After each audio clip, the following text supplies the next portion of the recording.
नमस्कार दोस्तों, आज का हमारा टॉपिक है विद्युत धारा, इलेक्ट्रिक करंट। विद्युत धारा क्या होती है, पहले इसकी परिभाषा पढ़ते हैं। तो विद्युत धारा पढ़ने से पहले एक बात हमको आनी जरूरी है और वो है आवेश, जो हम पहले चैप्टर में पढ़ चुके हैं। आवेश क्या होता है कि दो वस्तुओं को रगड़ने पर आवेश की उत्पत्ति होती है, या किसी वस्तु का ऐसा गुण जिससे वह अन्य वस्तुओं को अपनी ओर आकर्षित करे, वही क्या कहलाता है, आवेश कहलाता है। तो जो आवेश होता है, उस आवेश के जो प्रवाहित होने की दर होती है, वही विद्युत धारा कहलाती है। तो विद्युत धारा की सिंपल सी परिभाषा है, आवेश के प्रवाह की दर को विद्युत धारा कहते हैं। तो इसकी परिभाषा क्या हो गई, तो सिंपल सी है, काय के प्रवाह की दर, आवेश के प्रवाह की दर, आवेश के प्रवाह की दर, और यही भैया आवेश के प्रवाह की दर कहलाती है विद्युत धारा। विद्युत धारा को हम I से दर्शाते हैं, विद्युत धारा को दर्शाते हैं I से, और ये होती है आवेश के प्रवाह की दर, मतलब किसी समय में कितना आवेश प्रवाहित हो रहा है, वही क्या कहलाएगी, हमारी विद्युत धारा। तो इसका जो सूत्र होता है I बराबर हो जाएगा आवेश बटे समय। आवेश को हम दर्शाते हैं Q से और समय को दर्शाते हैं T से, तो I बराबर इसका सूत्र बन गया विद्युत धारा का Q बटे T। तो विद्युत धारा की परिभाषा आपको सबको आ गई होगी समझ में। अगली इसमें बात करें कि विद्युत धारा का मात्रक होता है, और विद्युत धारा का मात्रक हम इसी सूत्र से निकालेंगे। जैसे Q आवेश, आवेश का मात्रक होता है कूलाम, और नीचे है T यानी समय, और समय का मात्रक होता है सेकंड। तो विद्युत धारा का मात्रक हो गया कूलाम प्रति सेकंड या कूलाम बटे सेकंड, और इसको अगर सही रूप में लिखे तो इसको हम बोलते हैं एम्पियर। तो विद्युत धारा का जो ऐसा ही मात्रक है भैया, वो क्या होगा, हमारा एम्पियर। तो विद्युत धारा का ऐसा ही मात्रक क्या है, एम्पियर। ये बात आपको आ गई समझ में।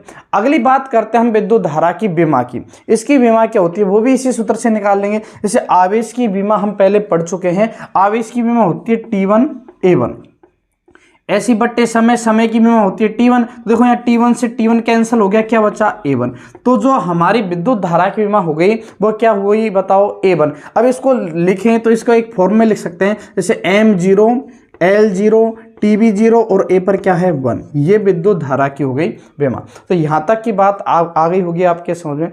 अगली अपन बात करें कि विद्युत धारा का जो मात्रक होता है एम्पियर, और विद्युत धारा को मापने का एक यंत्र होता है भैया, और उस यंत्र का नाम है एमीटर। विद्युत धारा को मापने वाला एक यंत्र होता है और यंत्र का नाम है एमीटर। हमको सबको याद रखना है कि विद्युत धारा मापने का एक यंत्र होता है जो एमीटर होता है, और एमीटर को किसी भी परिपथ में श्रेणी क्रम में लगाते हैं। एमीटर को किसी भी परिपथ में श्रेणी क्रम में लगाया जाता है, श्रेणी क्रम में इसे लगाया जाता है। तो यहाँ तक की बात क्लियर है।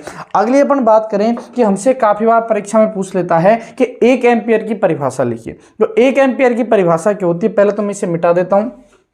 1 एम्पियर की परिभाषा क्या हो जाएगी, जैसे मान लो कि मैं क्या करूं कि Q की जगह रख दूं 1 और समय भी रख दूं 1, तो 1/1 कितना आएगा, 1। तो कुल मिलाकर यही हो जाएगा हमारा 1 एम्पियर। क्या कि यदि किसी चालक में 1 कूलाम आवेश 1 सेकंड तक प्रवाहित किया जाए तो प्राप्त होने वाली विद्युत धारा 1 एम्पियर होती है। बात आई या नहीं आई समझ में, कि किसी परिपथ में आवेश 1 कूलाम और 1 सेकंड तक प्रवाहित किया जाए तो प्राप्त होने वाली विद्युत धारा 1 एम्पियर होती है। तो ये हमारे 1 एम्पियर की क्या हो गई, परिभाषा हो गई।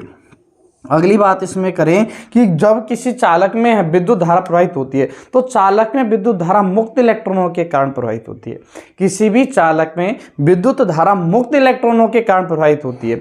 अर्धचालक में विद्युत धारा मुक्त इलेक्ट्रॉन और होल के कारण प्रवाहित होती है। लेकिन यदि कोई विलयन है तो उस विलयन में जो विद्युत धारा है वो धनायन और ऋणायन के कारण प्रवाहित होती है। इस बात को हमें ध्यान रखना है कि किसी चालक में विद्युत धारा मुक्त इलेक्ट्रॉनों के कारण प्रवाहित होती है, अर्धचालक में विद्युत धारा मुक्त इलेक्ट्रॉन और होल्स के कारण प्रवाहित होती है, और किसी विलयन में विद्युत धारा धनायन और ऋणायन के कारण प्रवाहित होती है। अब काफी बार हमसे एक प्रश्न पूछ लेता है, तो क्वेश्चन हमें जैसे मान लो एक क्वेश्चन दे दे, इसको मिटा देता हूं मैं। क्वेश्चन दे दे कि यदि किसी परिपथ में या चालक में 100 कूलाम आवेश 100 कूलाम आवेश 10 सेकंड तक प्रवाहित किया जाए तो प्राप्त होने वाली विद्युत धारा कितने एम्पियर होगी। तो आवेश कितना कूलाम दे रखा है, 100 कूलाम, समय कितना सेकंड है, 10 सेकंड। तो हम विद्युत धारा का सूत्र जानते हैं, I बराबर होता है Q बटे T। तो Q का मान कितना कूलाम है, 100 बटे T कितना सेकंड है, 10। तो 10 का भाग देंगे 100 में, तो कितनी एम्पियर विद्युत धारा आ गई, 10 एम्पियर। यही हमारा आंसर हो जाएगा। तो इस प्रकार सीधे सीधे सवाल इस प्रकार के हमें इस विद्युत धारा के सूत्र से देखने को मिलते हैं।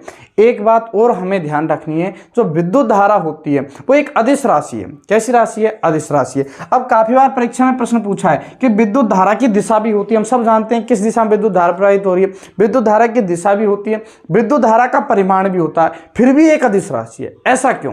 तो परीक्षा में प्रश्न पूछ लेता है ऐसा क्यों होता है, और इसका कारण यह है कि जो विद्युत धारा है भैया, ये सदिश योग के नियम का पालन नहीं करती।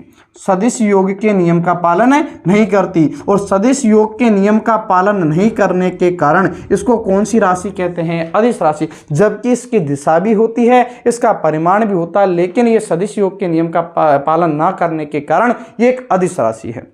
अगली बात विद्युत धारा से संबंधित करें तो भैया विद्युत धारा की जो दिशा होती है वो होती है ये धनावेश से ऋणावेश की ओर। कहने का मतलब विद्युत धारा की दिशा इलेक्ट्रॉन की दिशा के विपरीत होती है।